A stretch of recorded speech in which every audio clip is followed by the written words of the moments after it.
Tradisi pohon maulid di kediaman keluarga Haji Latunrung di Jalan Mongin Sidi Makassar tahun ini kembali dibuat. Tradisi yang sudah digelar selama puluhan tahun ini tetap meriah dengan berbagai hiasan di pohon maulid. Untuk tahun ini ada 4 pohon maulid yang dibuat menggunakan batang pisang setinggi 5 meter. Pohon maulid ini pun dihiasi dengan bunga kertas atau bunga male dengan telur berwarna-warni sebagai buahnya. Sebagai pelengkap, buah pisang dan nasi dari ketan atau songkolok yang dibungkus daun pisang akan diletakkan di bagian bawah. Semua dilakukan sebagai bentuk rasa syukur dan kecintaan kepada utusan Tuhan dalam kepercayaan Islam ini. Jadi kita mengundang kerabat, mitra, keluarga, handetolan, warga, masyarakat sekitar kediaman ini karena menganggap bahwa maulid mempunyai keberkahan yang luar biasa.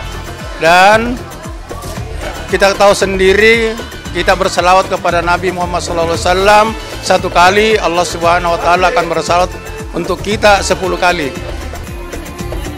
Pohon maulid sejatinya tak hanya hiasan, tapi juga punya banyak kisah dan juga syarat makna. Ada sejumlah filosofi yang ditanamkan dalam pohon maulid yang selalu dihadirkan dalam setiap tahun peringatan maulid.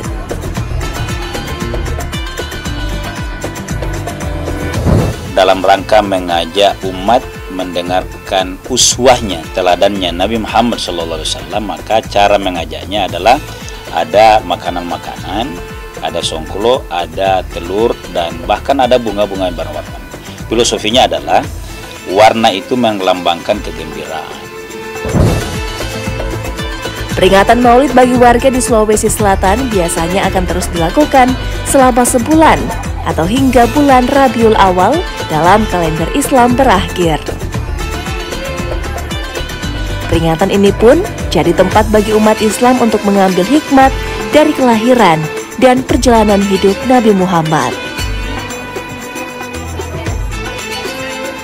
Nila Rustam, Kompas TV Makassar, Sulawesi Selatan.